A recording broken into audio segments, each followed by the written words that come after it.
La gestión de doña Miriam Germán fue deficitaria desde todo punto de vista. Tenía la capacidad, la pericia para poder hacer el trabajo. Lo hizo Jenny Berenice Reynoso. Como me asociaba con esa gestión, rescindió el contrato y se comprometió a formular el pago de lo adeudado hasta la fecha. Pues nunca lo hizo, Peguero. Esas que fueron financiadas también con Por dinero esos de la organismos USAID, internacionales. claro, fueron las que hicieron ruido mediático. ¿Es real que existe en la República Dominicana una justicia independiente? ¿Usted coincide con lo que ha dicho el expresidente Danilo Medina, que existió una persecución en contra de su familia? Amigos, bienvenidos a esta entrega especial con un gran amigo de esta plataforma, el doctor Julio Curi, un abogado reconocido con el cual estaremos analizando el panorama judicial de casos sonoros que corren el riesgo de caerse, sobre todo también la gestión de Miriam Germán, lo que tiene que ver con la serie Titanes del Caribe, esa puja entre los Tigres del Licey, directamente lo que tiene que ver con Félix Cabrera, porque él es abogado de don Félix, y cuál será el futuro también de esta clase de operaciones y el negocio del béisbol. Bienvenido, doctor. Honrado, Peguero, de estar contigo finalmente aquí contigo en tu programa. Gracias de corazón. Vamos de lleno, doctor. ¿Qué le parece a usted la gestión que hizo Miriam Germán al frente de la Procuraduría, ahora que sale y que vemos también que está recibiendo algunos reconocimientos, sus expectativas de lo que puede ser Jenny Berenice al frente ya formal de lo que tiene que ver con el Ministerio Público y también otros datos concernientes a estos casos de corrupción que se pueden caer? La gestión de doña Miriam Germán fue deficitaria, desde todo punto de vista, deficitaria. Un saldo negativo porque pasaron los 4 años de su gestión, más los pocos meses que también, por voluntad del presidente, ella se mantuvo al frente de la Procuraduría, hasta tanto el Consejo Nacional de la Magistratura, en virtud de la modificación constitucional, seleccionara a su nueva titular, me refiero a la de la Procuraduría General de la República, y no tenemos una sentencia condenatoria de ninguno de los casos de corrupción administrativa que se presentaron. De hecho, de no haber sido por el trabajo que adelantaron Jenny Berenice Reynoso, Wilson Camacho y otros fiscales, no tendríamos nada. Porque una cosa es administrar justicia desde el Poder Judicial y otra, diametralmente opuesta, completamente distinta, es perseguir los hechos criminales, los hechos punibles. Ella nunca había trabajado en el Ministerio Público. Ella aceptó esa posición porque un sector de la sociedad hizo causa común para pedir a voz en cuello que ella fuese la procuradora, en el entendido de que habría sido desconsiderada cuando aspiró a mantenerse en la Suprema Aquella Corte de Justicia. situación donde Jean Alain Rodríguez la sometió a un escrutinio, lo de unas conversaciones telefónicas, lo del seguimiento a su casa, en Las fin, visitas, distintas. las visitas que le giraba a uno de los imputados del caso de Brecht. Preguntas que quedaron en el aire porque ellas nunca fueron respondidas. Lo que quizás generó algún malestar en la opinión pública fue involucrar como supuesto testaferro de ella a un hijo de condiciones especiales. Wow, sí. Pero bueno, al margen de todo eso, lo cierto es que ese sector la empujó a asumir una posición para la que ella no estaba en capacidad de poder desempeñar con idoneidad. ¿Usted entiende De hecho, que ella no lo hizo a la altura de lo que merecía? no, es que no tenía la capacidad, la pericia para poder hacer el trabajo. Lo hizo Jenny Berenice Reynoso, lo hizo Wilson Camacho, pero no ella. Fíjate que nunca se puso la toga para defender un solo caso. No sin razón, el doctor Ramón Antonio Veras, Negro Veras, un reconocidísimo abogado santiaguero, elevó quejas bastante subidas de tono con respecto de ella, a las que responde con esa candidez que ella ha vendido tradicionalmente, de que ella no olvida, pero tampoco es una persona que guarda rencor. Y yo creo que sí, que ella sí guarda rencor. Ella carga encima o lleva a cuestas un fardo de rencor. Y lo digo porque, mi firma tenía un contrato de asesoría con la Procuraduría General de la República de la gestión pasada. Al ella asumir la posición, todavía le quedaban 6, 7, 8 meses de vigencia al contrato. Y arrastraba deudas porque cuando sobrevino la pandemia se dejó de pagar. ella inmediatamente llegó, pocos días después, como me asociaba con esa gestión, rescindió el contrato y se comprometió a formular el pago de lo adeudado hasta la fecha. Pues nunca lo hizo, Peguero. Y usted tuvo que acudir a los tribunales. Claro, eso está todavía debatiéndose en justicia porque el sistema es lento. ¿Pero había necesidad de eso? Claro que no. Ella dio instrucciones de que no se pagara porque es una mujer que sí guarda rencor. Y entonces se le quiso asociar a usted, conjuntamente con otro jurista, de que ustedes eran aliados de Jean Alain Rodríguez. Recuérdate que se nos hizo una campaña incluso, a mí, a Eduardo Jorge, a Valentín Medrano y a Martínez Hoppelman, poco tiempo también después de ella haberse encumbrado en la posición, porque nosotros asumimos en la defensa ante un recurso contencioso administrativo que presentaron un grupo de fiscales que estaban inconformes con los métodos de evaluación de los concursos en virtud de los cuales se seleccionan las procuradurías especializadas. Se presentó un recurso contencioso para pretender la nulidad de las bases de ese concurso y una medida cautelar anticipada para que se suspendiera la escogencia de los nuevos procuradores, de los titulares de las procuradurías especializadas. Nosotros no cobramos un centavo. Ninguno de los cuatro. Pero sí se incluyó una cláusula penal para preservar el prestigio de los abogados, porque generalmente cuando uno prescinde del abogado es bajo el entendido, bajo el supuesto de que el abogado ha hecho un papel que no estaba a la altura, ¿no?, de las expectativas. Entonces esa cláusula penal establecía, sancionaba al Ministerio Público en la eventualidad de que nos rescindieran los contratos anticipadamente, con pagarnos a cada uno de los abogados 5 millones de pesos. Pues esa prensa avenida a ese sector que también empujó al poder al PRM, no hay necesidad de decir cuál es, pero bueno, de esas que fueron financiadas también con dinero de la USAID. Claro. Fueron las que hicieron ruido mediático, censurando la cláusula penal, pero obviando que nuestros servicios se prestaron de forma gratuita. O sea, la alarma la dispara la cláusula penal, que nunca se activó porque nunca nos rescindieron el contrato. O sea, pero no es que ustedes estaban cobrando, sino que simplemente se estableció esa cláusula para que, por ejemplo, si transcurre el tiempo que se estableció en el contrato, ustedes nunca iban a aparecer como en efecto aparece que nunca recibieron un centavo. Como en efecto sucedió, porque nunca cobramos un centavo y tampoco nos rescindieron el contrato.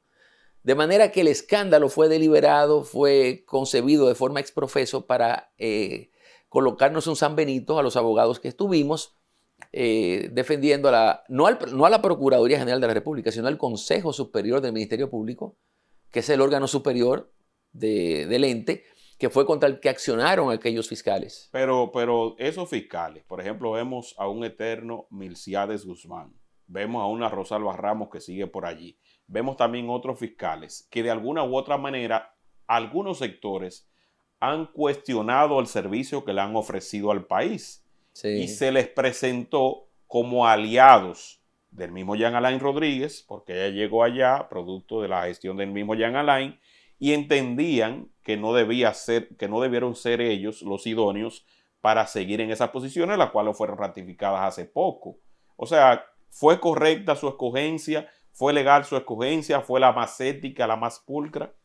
Bueno, no se trató de una escogencia. Bueno, sí, porque es por concurso de aptitud, se toman en cuenta una serie de variables. En el caso de los dos que tú has mencionado, ellos llegaron a sus respectivas fiscalías así. No fue por la voluntad medalaganaria del ex procurador general de la República.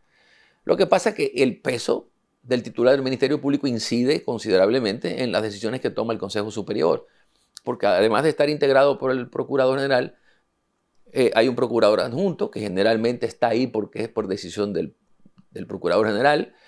Está un procurador de corte que eligen sus pares, un fiscal que eligen sus pares y un fiscalizador que eligen sus pares. Pero, a ver, yo creo que somos bastante adultos como para desconocer que esos órganos colegiados operan como papel carbón de la voluntad del titular. No solamente en ese, sino en todos los demás. El Consejo Nacional de la Magistratura, el peso hegemónico del presidente o de la persona que lo encabeza es decisivo, es predominante. Pero bueno, nada, creo que respondí la pregunta Sí, en yo torno entiendo que sí. al fiasco que representó la gestión de Miriam Germán. Es real que existe en la República Dominicana una justicia independiente. Independiente en todo el sentido de la palabra, que puede operar sin injerencia ni de organismos extranjeros, ni de la presidencia, ni de organismos castrenses, ni de corrientes que todo el mundo conoce, que han recibido financiamiento del exterior para torcer voluntades, para querer variar el sentido de la justicia. ¿Existe esto o esto es un criterio filosófico? En campaña, en el 2020, se acuñó esa expresión de la justicia independiente porque el presidente confundió en aquel momento el Ministerio Público con el sistema de justicia. El Ministerio Público es una parte del sistema de justicia penal. Y cuando él hablaba de justicia independiente, él se refería al Ministerio Público Independiente, que de hecho ya lo era, porque habría que hacer memoria y recordar que antes de la Constitución del 2010, la que se proclamó luego de años de reuniones y debates en la Asamblea Nacional Revisora, los fiscales, todos, los fiscalizadores, los procuradores de cortes y todos los abogados, entonces antes se le llamaban abogados ayudantes del Procurador General de la República, los designaba por decreto el presidente de la República. Quien se desprende de esa potestad, de esa competencia, es el expresidente Leonel Fernández. Porque a partir, repito, del texto sustantivo del 2010, entonces son elegidos por el órgano, por concurso, por el Consejo Superior del Ministerio Público. Ya no dependen no son funcionarios de libre remoción. Incluso ahora, los 7 últimos que quedaban, los 8 últimos que eran el Procurador General de la República y 7 de sus adjuntos, pasaron también a ser elegidos por un órgano colegiado, independientemente de lo que ya yo expliqué. De manera que la justicia siempre ha sido un poder pseudo independiente de los demás, pero se le ha llamado la cenicienta de los poderes públicos porque es la que menos recursos, la que menos recursos administra o dispone, porque es decidido por el presidente de la República, o mejor dicho, por el Poder Ejecutivo cuando elabora el proyecto de presupuesto general de la Nación. Pero puede haber justicia independiente en sentido general del Ministerio Público y de la Suprema Corte de Justicia, sabiendo que hasta hace pocos años, estaba haciendo campaña quien hoy es presidente de la Suprema Corte de Justicia en favor del Partido de la Liberación Dominicana, que es el método tradicional que se tenía de escogencia. Entonces, de repente tú tienes a alguien que ocupa una posición muy importante, pero que fue de alguna u otra manera un activista político.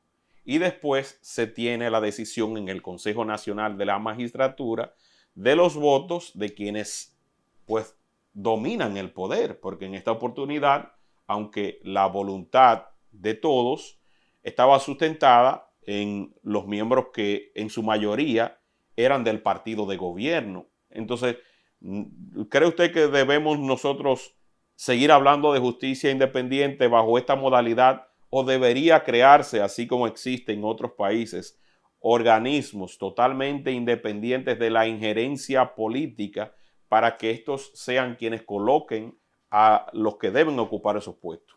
Sí, eso sería lo ideal.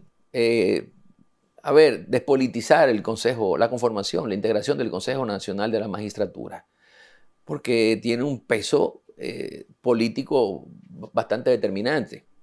Entonces, todos los jueces de corte o todos los jueces de la Suprema Corte que quieren permanecer en sus cargos, en ocasiones razonan políticamente la conveniencia de fallar de un modo u otro para no generar malestares en ese sector que, insisto, por enésima vez, decide la suerte de ellos, que es el Poder Ejecutivo, el poder que preside el presidente de la República, el jefe de Estado. Sí. El hecho de que se haya colocado a revisión en 2 años la designación del procurador, ¿es esto favorable o no?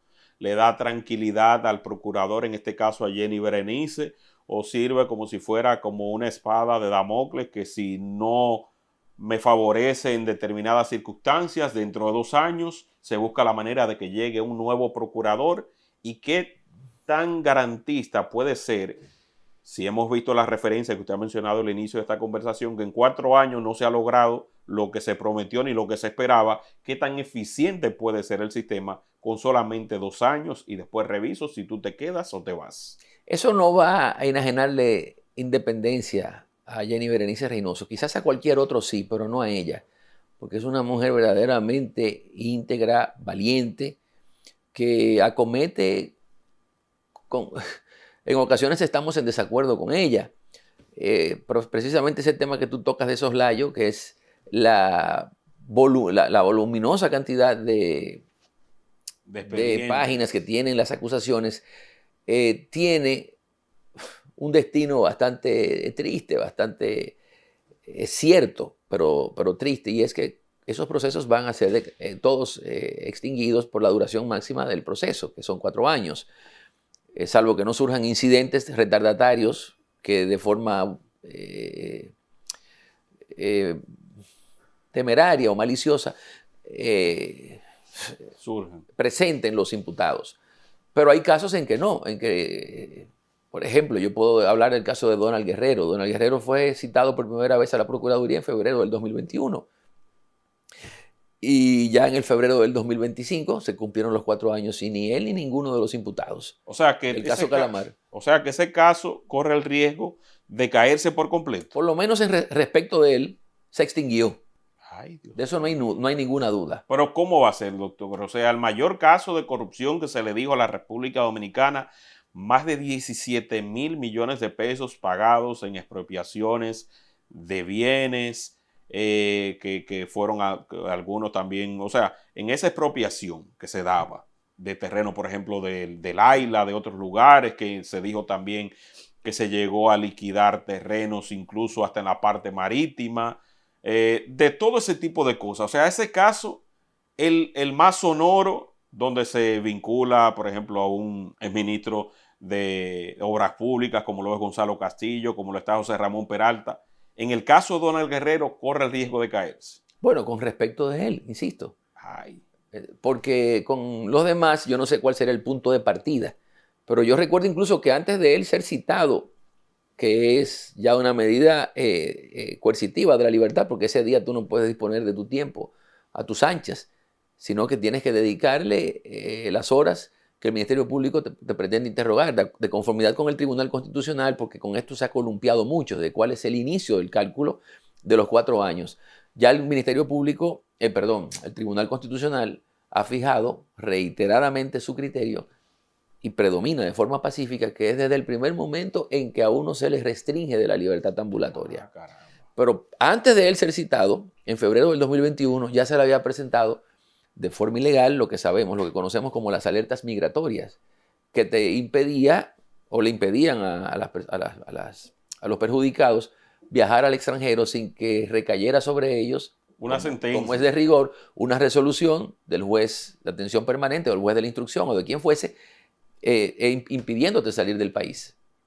Pero con respeto a tu derecho de defensa, porque se trata de una medida de coerción, una medida de aseguramiento. Que fue lo que le pasó al mismo Jean Alain Rodríguez, que cuando se disponía a salir de la República Dominicana, entonces fue retenido en el aeropuerto. Y allí Exacto. Es donde ya finalmente a él, pues entonces inicia el procedimiento para someterlo. Mire ese caso de él, del propio Jean Alain Rodríguez. Creo que tiene 17.000, 18.000 páginas la acusación. Eso es imposible. El error, a mi modo de ver, estriba en formular acusaciones de toda una gestión y no de casos.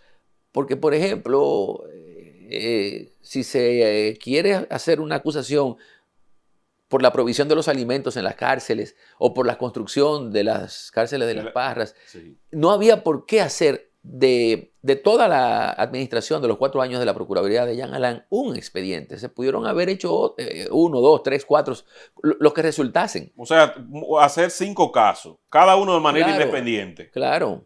Por ejemplo, o sea, cada caso tratarlo de manera individual y no hacer un expediente tan voluminoso. Exacto. Para poderlos instruir dentro de los 4 años que establece como plazo razonable el Código Procesal Penal. Pero entonces, ¿de quién es la brillante idea de hacer todo un sancocho de esas casi? Sí, porque tú has empleado una palabra muy atinada, sancocho, porque hay personas, en todos los casos hay personas que están siendo imputadas por hechos con los que no tienen ninguna relación con la de otros hechos por las que también están imputados personas en ese mismo caso.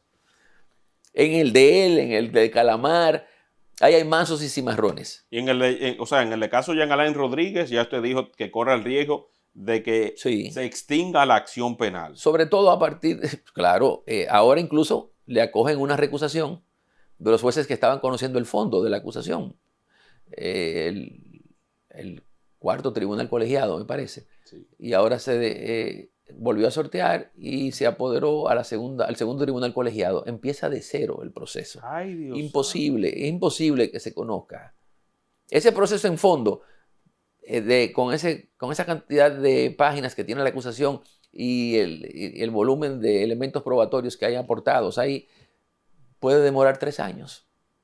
O sea, en primera instancia. En primera instancia. En primera instancia. O sea, que no vamos a ver los dominicanos un resultado de eso ni a corto ni a largo plazo. No creo. Pero doctor, entonces se van a caer todos los casos de corrupción. O sea, usted no ve margen para que ninguno de estos casos sonoros, el mismo caso de Adán Cáceres, lleguen a un punto final, a una condena. Mira, el de Adán Cáceres también empezó en el 2021, porque yo recuerdo que en diciembre de aquel año yo asistí a uno de los imputados en el conocimiento de la medida de coerción. Y ya sería cuestión de fines de este año, si no hay una sentencia condenatoria de aquí a allá, el caso también se habría... yo no sé cuándo fue la primera vez que se le citó a Adán Cáceres, no lo sé, pero a este que yo asistí fue julio del 2021, julio-agosto del 2021, o sea que dentro de pocos meses también cumple los 4 años. El caso de Torres Roviu, que es el mismo. Exacto. Ese era el llamado 5G, pero se quedó en 4G porque nunca apareció el quinto general. Por eso le llamaron el 5G, 5 generales. Sí. Se quedó en 4. Se quedó en 4. O sea, wow, pero lo que usted está describiendo, que tiene su fundamento y tiene su conocimiento, es lo que ha decepcionado en gran parte de la población dominicana de lo que se instrumentó. Pero ¿quién lo instrumentó? Porque yo recuerdo incluso que había una notificación y una tirilla en algunos de los casos de que algunos procesos pasaban por una verificación interna del Ministerio Público. O sea, ¿quién es responsable? ¿Son responsables Jenny y Wilson o es responsable la misma Miriam Germán Brito, garantista de los derechos, de los procesos, de muchas cosas que en su momento deberán ser explicadas? Mira, no lo sé, Peguero. Lo cierto es que no había necesidad de hacer expedientes tan voluminosos porque eso frustraría a la larga la posibilidad de que con respecto a esos imputados recayeran sentencias o absolutorias o condenatorias. Las decisiones que habrán de intervenir, puedo estar equivocado, pero me socorre el convencimiento de que va a ser así, serán de extinción de la acción por la duración máxima del proceso. Incluso hay ahí hechos atribuidos como tipos penales que ni siquiera son tipos penales. La corrupción que prevé la Constitución no es un tipo penal. El enriquecimiento ilícito que establece la ley, que no hay una descripción típica de la conducta, por eso no es un tipo penal. La ley de declaración patrimonial de bienes o jurada de bienes no es un tipo penal. La prevaricación definida en el Código Penal como todo crimen que comete un funcionario público en el ejercicio de sus funciones, eso no es un tipo penal.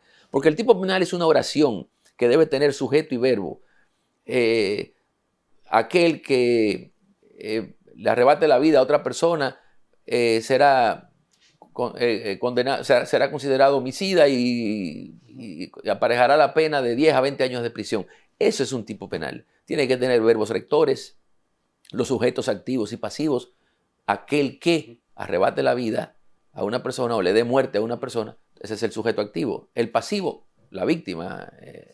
Pero son construcciones típicas de un código decimonónico que ha debido ser modificado hace tiempo. Me refiero al Código Penal. El hecho de que la ley de compras y contrataciones, luego que fue cercenada, lo que tenía que ver con prisión, ¿esto se queda en algo administrativo? Depende, porque si la concurrencia de la falta administrativa, si con la falta administrativa concurre un hecho penal, pues entonces sí. Por ejemplo, si se paga soborno para obtener el acto administrativo de adjudicación, no podemos decir que fue una falta administrativa.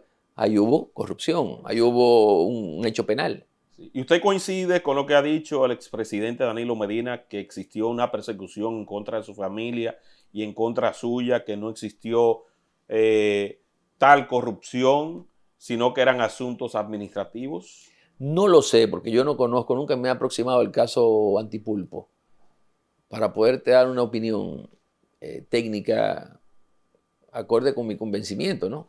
Pero yo lo dudo, yo no creo que, insisto, Jenny Berenice y con Wilson Camacho pueden estar equivocados en esto y aquello, pero no creo que de forma voluntariosa persigan a nadie como por placer o por retaliación.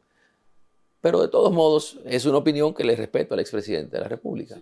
El método de delación premiada. No, eso no existe. O sea, aquí en la República Dominicana se ha querido emplear la metodología que en su momento se utilizó para condenar a grandes capos, por ejemplo, de Italia, Sí. a grandes capos de Estados Unidos, a personas que han cometido crímenes y que en la República Dominicana, de acuerdo a lo que se ha dicho, está consagrado en el país, la delación premiada. ¿Qué usted puede decir sobre esto? Porque de repente vemos el mismo libreto, se arma todo un caso, de repente aquel que iba a ser procesado se aparta y este empieza a confesar, se libra de culpa, ya los demás son el demonio y tú que pertenecías alegadamente a esa banda, tú eres ahora el nuevo santo que nosotros nos vamos a encargar de exaltarte porque ya tú eres que vas a delatar eso. ¿Qué opinión le merece esa figura dentro de lo que se emplea en la República Dominicana para conseguir las condenas, si es que hay una carencia en la investigación que se tiene que anclar en un testimonio, o es que es necesario que alguien dentro de los famosos esquemas de corrupción sea quien dé las coordenadas de lo que pasó? Mira, cada país se rige de conformidad con su ordenamiento jurídico. De Italia yo no sé, de Estados Unidos tampoco, de Brasil menos, pero desde allá es que se ha importado la figura de la delación premiada, que como instituto jurídico no existe entre nosotros. Aquí lo que sí está previsto es la aplicación del criterio o principio de oportunidad, previsto en el Código Procesal Penal para los casos complejos en el artículo 370, numeral 6. El juez debe aprobarlo porque no se trata de una potestad discrecional del Ministerio Público, sino reglada, es decir, tiene que satisfacer las exigencias, los requerimientos que prevé el propio legislador. Todo aquel que ha tenido una participación de menor entidad en la comisión de un ilícito, de un hecho penal, puede ser utilizado por el Ministerio Público como colaborador para que provea elementos de prueba, elementos de convicción, para que le esclarezca al Ministerio Público cómo ocurrieron los hechos. Pero la participación del beneficiario del criterio de oportunidad no puede ser equivalente o estar al mismo nivel de las de los demás. Tiene que ser una participación menor. Dice el código, considerablemente menor. Por ejemplo, tenemos el caso de Mimilo Jiménez, que supuestamente era uno de los grandes de ese caso mismo donde está Donald Guerrero. Tenemos, por ejemplo, en el caso de Jean Alain Rodríguez, en el caso Medusa, a la señora Terán, que devolvió una cantidad importante. Se ha dicho que se recuperaron, no recuerdo el volumen, pero más de 6,000 o qué sé yo cuántos mil millones de pesos producto de esa corrupción.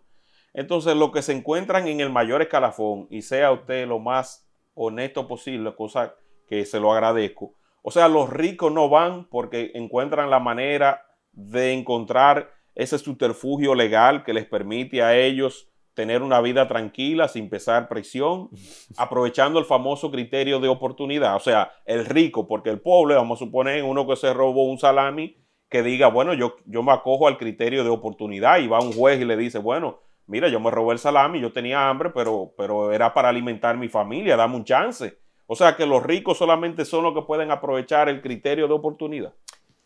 Mira, en los ilícitos penales participan personas que de acuerdo con su actividad, con su participación, valga la repetición del término, se califican en autores y cómplices. Los cómplices son los que tienen actúan de forma secundaria o accesoria. Para esos fue que se concibió el criterio de oportunidad, no para los coautores. Tú me hablas de Mimilo Jiménez, Sí. de Fernando Crisóstomo, esos tuvieron una participación, porque para tú determinar quién es coautor o cómplice, tú tienes que sustraerlo del análisis del hecho, de la ocurrencia del hecho, para saber que si sin ellos se hubiese podido llevar a cabo lo que fuese, ¿no? Sí. Yo no creo que en el caso Calamar, en lo que respecta a todos esos, a los supuestos pagos irregulares de expropiaciones y de los cobros ilegales a bancas, en fin, porque tampoco conozco muy en detalle la acusación, pero yo no creo que ni Mimilo Jiménez ni Fernando Crisóstomo jugaron un papel secundario. Yo creo que son los ideólogos, lo que se le llama en derecho penal los autores intelectuales, los que proponen el esquema, y únicamente en este caso Donald Guerrero habría sido el funcionario de turno. Pero eso siempre la eventualidad, ¿verdad? Porque tenemos que hablar de supuestos de que los hechos se hayan cometido claro, de la forma en que los ha relatado. De supuestos. Pero mire como usted bien, o sea, lo describe, que esto es algo que también a la población dominicana le ha causado un malestar, porque entonces la gente dice, pero espérate, o son todos, o como dice la monjita, ¿verdad? Porque como el cuento de la famosa monjita. Entonces, en ese caso, sí, queda un lastre que el pueblo dominicano todavía no comprende y no supera. Y entonces, cuando vi, por ejemplo, que un señor con una deuda de 300,000 pesos, lo llevaron a prisión acusándolo de lavado de activos y lo sometieron, yo digo, pero ¿cómo es posible que alguien llegue a prisión bajo esta modalidad? Sin embargo, personas que han confesado, porque lo primero es que para que se acojan a ese criterio de oportunidad, deben confesarlo.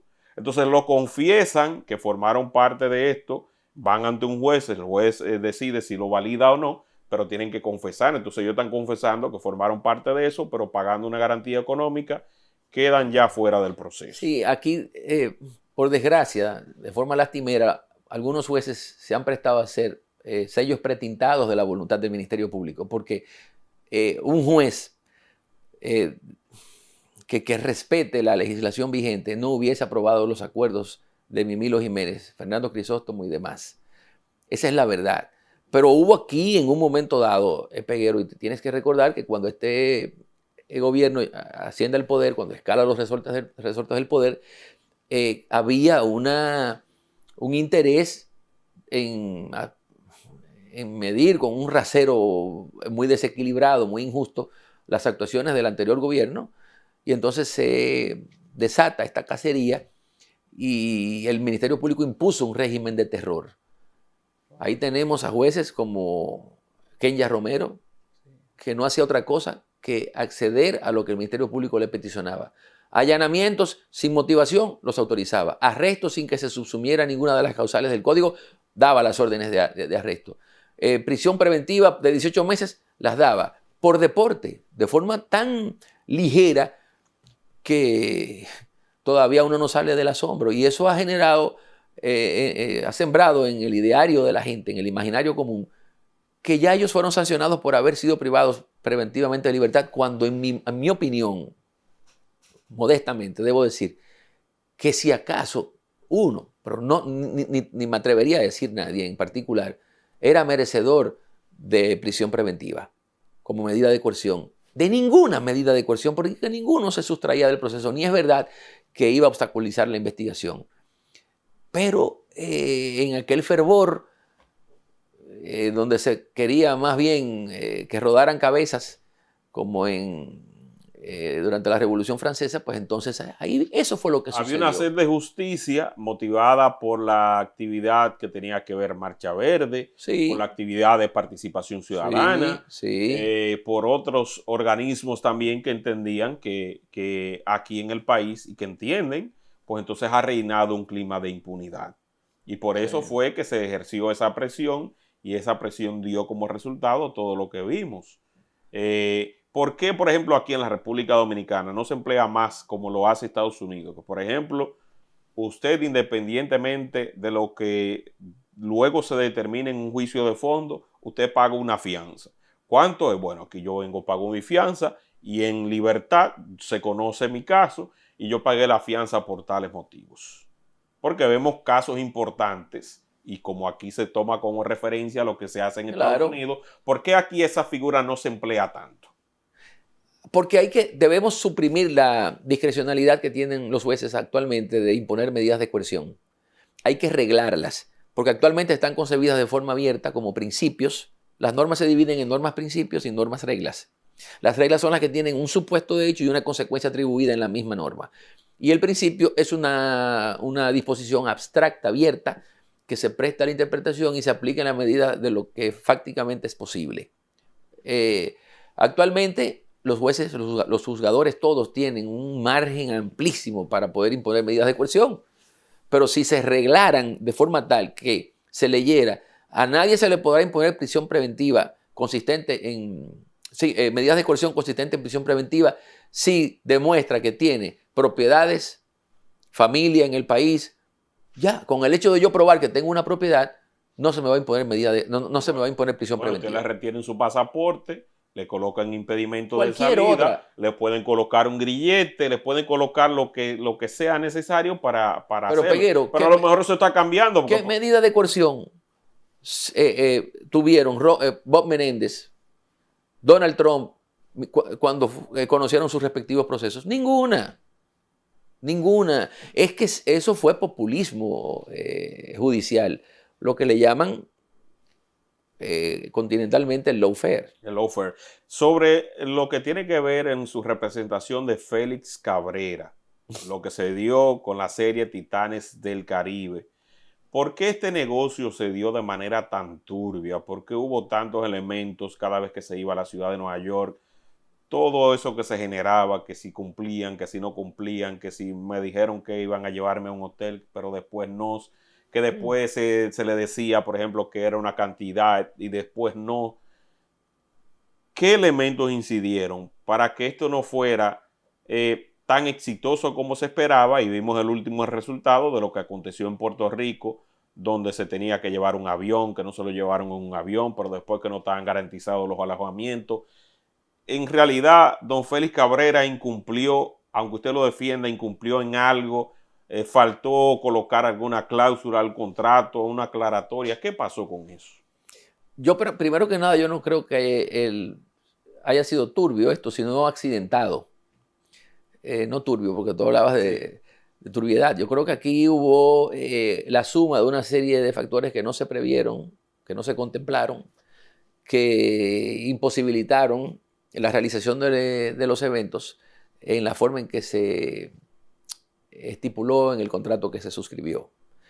Por ejemplo, los Yankees y los Mets clasificaron y llegaron bastante profundo. No sé, bueno, los Yankees fueron a Serie Mundial y los Mets a la final de conferencia de la Liga Nacional.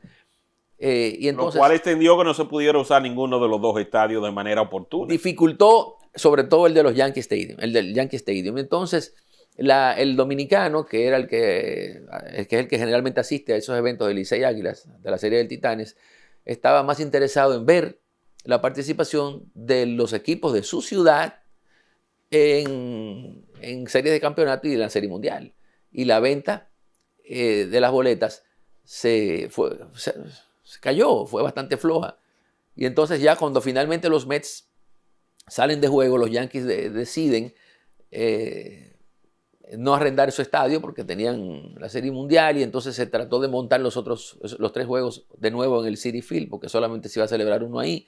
El Citi Field desistió, rechazó la propuesta y entonces ahí es que se concibe Puerto Rico como salida y eso fue ya el fracaso más estrepitoso porque ahí no fue nadie. Ay, Dios. Pero lo de los aviones y con respecto a los alojamientos, que fue lo que llegaron a esgrimir jugadores de las Águilas Ibaeñas o el equipo, eso no fue justo. Lo que pasa es que el avión, ellos tenían derecho a viajar, 60 personas y fueron 90 y tantas, completamente lleno el avión de Sky High, que se rentó para cada equipo, para Puerto Rico. El Licey sí llevó las 64 personas, algo así, que tenían, pero las Águilas fueron con con personas de más, y cuando llegaron al hotel no habían las habitaciones que... Ah, caramba. Esa fue la verdad. Esa fue la verdad, pero esto mató la gallina de los huevos de oro, porque en la primera entrega fue todo un boom, un éxito. Yo recuerdo que se rompieron récords de venta, de tickets, de consumo en el estadio. Mataron, o sea, el mal manejo de ambas partes mató la gallina de los huevos de oro. Yo creo que no, se puede salvar, pero las partes deben comportarse como socios. Porque se le hizo daño al evento cuando se anunciaba que este equipo no iba a ir.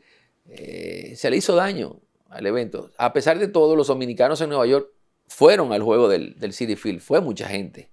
No se llenó, pero fue muchísima gente. Además, la oferta artística que se hizo, sí. Sí, fue muy interesante. Y a mí me llamó la atención que la gente empezó a llegar después del séptimo inning. O sea, no fueron, de hecho, a ver ni siquiera el juego. Fueron a ver los artistas. Sí, el evento. Y David Ortiz, usted tiene que ha dado un manejo justo a esto, revelando, por ejemplo, que si a Emilio Bonifacio se le dieron $40,000 por 50 $50,000 por fuera, pero que después no fue, que se liquidó. Todo esto es real. Sí, lo fue. Lo que sucede es que Emilio Bonifacio no tenía derecho a dirigir ningún reclamo a Latin Events, que fue la compañía con la que los equipos y la Lidom firmaron. Si ellos querían una compensación por el hecho de que no iban a viajar en un avión charteado, sino en un avión comercial, debieron dirigirle su reclamo al presidente de la liga. O a la liga o al equipo, a los Tigres del Licey, pero no directamente a Latin Events, porque Latin Events no firmó contratos con jugadores, firmó contratos con equipos. De manera que yo creo que ahí estuvo el error, y la forma de exigir lo que era, o nos pagan o no viajamos. Entonces yo creo que no. ¿Usted entiende que se genera un mecanismo de chantaje? A mí me parece que si se hubiese tramitado esa solicitud sin amenaza, es decir, quizás yo te respondiera de inmediato que no. Pero obviamente que cuando tú colocas contra la pared al promotor del evento y le dices, los jugadores no vamos a viajar si no nos pagan estos $50,000, tú estás obligándolos a pagártelos. La pregunta que surgiría aquí como brasa encendida es, ¿era un reclamo previsto en el contrato? No. ¿Tenía Bonifacio derecho a dirigirse directamente a Latin Events? Tampoco. De manera que no era la forma. Pero ¿contempla usted acciones legales para que le devuelva esos $50,000? Eso hay que echarle tierra. Y porque hay un contrato para este año, pero... con otro equipo. En principio Águilas y Gigantes. Sí. Pero yo creo que a Latin Events le interesaría también hacer como una suerte de miniserie entre otros equipos para que no se quede solo en los equipos del Cibao. O sea, que llevarse al Escogido, por ejemplo, que puede ser un atractivo. Que es el campeón, sí. Puede ser un atractivo por allí. Ojalá que esto se resuelva. Mire, hay una información también que a mí me llamó mucho la atención, porque yo supe también que usted llegó a laborar con el senador Carlos Gómez, y se está reseñando que este señor posee una fortuna que supera los 9,000 millones de pesos. Y que él en su momento dado, cosa que yo no sabía, era quien tenía el contrato con Decolor, la empresa que hace la licencia de conducir para la República Dominicana.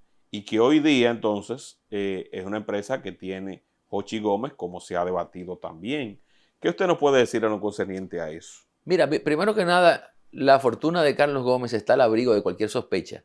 Es un tipo que viene de abajo, que tuvo la habilidad de idear aquellas tarjetas telefónicas cuando no existían teléfonos móviles, con las que desde teléfonos públicos se llamaba al extranjero, compraba minutos. Sí. Es un tipo muy habilidoso en los negocios. Y de hecho, una fortuna de $150 millones, que sería el equivalente a 10,000 millones de pesos, me parecería poco para lo que él debería tener. ¿Cómo? Sí, porque es un tipo que lleva años, duró mucho tiempo explotando ese negocio en Nueva York. Pero mucha gente se ha sorprendido con él fue un gran contribuyente de la campaña electoral de Leonel Fernández de cara al 2004. Y hizo sus aportes a través de Freddy Pérez, que fue designado en aquel entonces secretario de Estado de Obras Públicas. Y él per se no fue socio del contrato de la empresa de color. Ahora sí fue la persona que le pidió a Freddy Pérez, porque también utilicemos un espejo retrovisor para no ser injustos con él ni con nadie. Estamos hablando del año 2005. No existía la ley de contratación pública. La 34006 precisamente se promulga al año siguiente. Y aquel contrato de color se adjudicó de grado a grado, porque era como se hacía con todas las obras. Pero no existía la ley, no existía marco legislativo. Y ese contrato sí es cierto que se lo pidió Carlos Gómez a Freddy Pérez, porque y se creó esa compañía de carpeta que ni se llamaba así, era una compañía de carpeta que se adquirió de un tercero y se le cambió el nombre de lo que fuese, que no lo recuerdo, a De Color. Y fue la adjudicataria de esa concesión que Freddy Pérez suscribió por 4 años, al término de los cuales se tenían que entregar todo el hardware y el software al Estado para que el Estado entonces se subrogara ya o reivindicara su derecho a emitir las licencias de conducir. Lo que pasa que del 2005 al 2009, que fue cuando se debió haber terminado esa concesión, estamos en el 25 y todavía existe. Estamos hablando de que ahora mismo es el mismo Jochi Gómez. No, entonces, yo no sé si él, a título... Bueno, se ha dicho es que de color, es de color. De color. Ahora,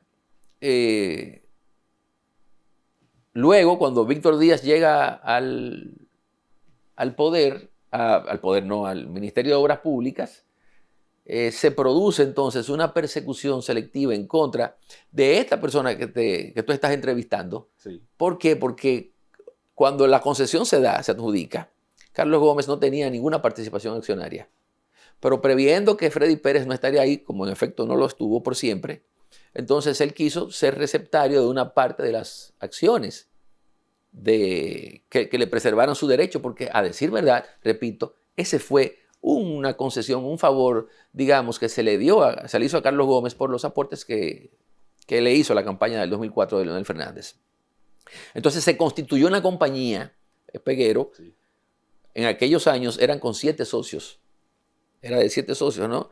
Se constituyó una compañía para que De Color le transfiriera parte de las acciones a la misma, que era entonces la que tendría ya, la que preservaría la representación o los derechos de Carlos Gómez. Y ese trabajo lo hizo Ricardo Ravelo, el presidente actual del Licey, que es mi amigo entrañable desde los años universitarios. Y los 7 accionistas eran 7 empleados de su oficina. Oh. Entonces cuando... Pero ¿cómo así, doctor? Claro, porque él no quería figurar, Carlos Gómez. Eso no tenía nada de malo. No era violatorio a la ley, no. No. Eran prestanombres. ¿Y qué ocurrió después entonces? Entonces, cuando se desbordan las ambiciones en la gestión de Díaz Rúa, entonces para desconocer esa transferencia de las acciones a esta compañía de carpeta también, de Carlos Gómez, pero claro, como Carlos Gómez no aparecía, sino los 7 socios prestanombres, se empiezan a llamar en una investigación con motivo de una querella que presenta el socio de Color, ahora no recuerdo ni el nombre de él, un cubano americano. Entonces ellos dicen, no, nosotros hemos prestado nuestro nombre, pero en realidad esto se hizo así. Y entonces es cuando, en lugar de dirigir los cañones hacia Carlos Gómez, nos presentan a Ravelo y a mí aquella querella. Se selecciona.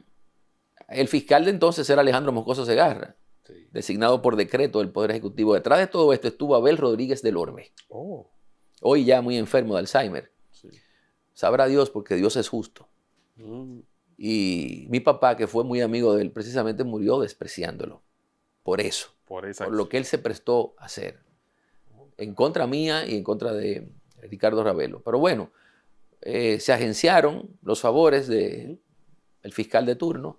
Nos presentaron una acusación por amenazas de que aquellas acciones se trasegaron, por amenazas de que no se les iba a seguir pagando si no hacían ese trasiego de acciones. Y obtuvieron un auto de apertura a juicio a través de una jueza con una conducta bastante cuestionada. ¿Qué determinó el juicio? No, es que no llegamos a ir. Estamos hablando del año 2008. Entonces nosotros recurrimos en apelación. El auto de envío a juicio ya hoy no se puede porque el Tribunal Constitucional ha sentado también doctrina al respecto. Pero en aquella época sí, cuando se alegaban violaciones a derechos fundamentales o garantías procesales. Se admitió el recurso de apelación. El querellante presentó un recurso de oposición, le fue rechazado, finalmente recurrió a la Suprema y ahí se le declaró también inadmisible. Y entonces procedieron a indemnizarme a mí y a Ravelo. ¿Cuántos millones le dieron a este doctor? El equivalente de la época, estamos hablando de 2008, 9, 10, porque se nos pagó en 2 años, de $1 millón. Wow, doctor. De indemnización por daños morales. Mira, yo nunca lo había dicho eso. Wow, $1 millón. Para mí y para Ravelo, no solo para mí. Mira, doctor, ¿y cuál ha sido el caso que más beneficio le ha dado a usted, doctor? Pero perdón. Ya que usted habla de $1 millón así. Sí. Así, yo sé que a los abogados no les gusta hablar mucho, pero el caso que usted haya ganado, que le hayan contratado sus servicios, así. 2, puedo recordar así, varios, sí, pero a ver, la defensa que hicimos, estando don Edmond Elías en vida de la Loto, de Leitza, Sí. eso también sucedió, eso habrá sucedido en 2004 o 2005, porque cuando Francisco Javier llega en aquel año, no, en el 96 fue eso. Eso fue cuando Leonel llega al poder por primera vez, que la administración de Joaquín Balaguer le había dado la concesión de la Loto a Leitza, de don Edmond. Y Francisco Javier pretendió resolver ese contrato, o sea, rescindirlo. Y fue una defensa exitosa, fíjate que todavía existe Leitza. Claro que sí. Y se nos pagó muy bien. Y otros casos de las tierras de Arena Gorda, de allá de la zona de Punta Cana. Oye, Otro caso de Macao contra Maule Aristi, sí. que él había motivado a Balaguer a dictar unos decretos de expropiación para asentamientos agrícolas en terrenos con vocación turística, de playa, en la playa. Aquello fue un caso de mucha connotación pública y también muy bien retribuido. Muy bien retribuido, wow. O sea que el prestigio le ha permitido a usted vivir de su oficio. Usted tiene un lema que le llaman inteligencia legal. Eso no es mío, legal. Eso no es mío. Debo admitir que eso yo lo calqué en un viaje a Argentina y vi una oficina que se llamaba así. Entonces yo lo traje aquí y lo registré y lo utilizo porque staff legal, buró legal, en fin, cada oficina utiliza un nombre particular para identificarla. Antes era oficina de abogados y notaría. Sí, y todos tenían lo mismo. Todo era lo mismo. Entonces después se empezó a recortar por abogados porque la notaría se veía como muy desclasado en el ejercicio de la profesión. Y después más creatividad. Y la mía es inteligencia legal. Así es. Usted se ha convertido también en un fiscalizador de la ortografía en la red X. Se ha buscado muchos enemigos usted por corregir. Sí, antipatía. Pero eso también debo decir que no es mío. Cuando yo era joven, mi papá le dirigía permanentemente cartas a los periódicos, no existían redes sociales, llamándole la atención por faltas que se deslizaban, errores ortográficos, y se las publicaban en cartas al director. Ya. Eran unos espacios que tenían las páginas editoriales de los diferentes periódicos impresos, y entonces ahí salían las cartas de él. Tal titular se incurrió en esta falta, en fin. Y yo la he llevado a las redes sociales. Y ha tenido pues gran impacto porque se comparten parte de esas correcciones a figuras, a gente de mando, a funcionarios, ministros y demás. Sí. Y la gente se sorprende entonces de toda la falta, porque a veces uno leyendo rápido no se detiene, pero quien tiene la investigación, quien tiene la formación se da cuenta de que hay muchas cosas allí que ni siquiera se coordinan y que le cambia una coma, que un punto, que un signo de exclamación, le cambia por completo una acentuación inadecuada el sentido a algo que se quiere decir. Sí, así es.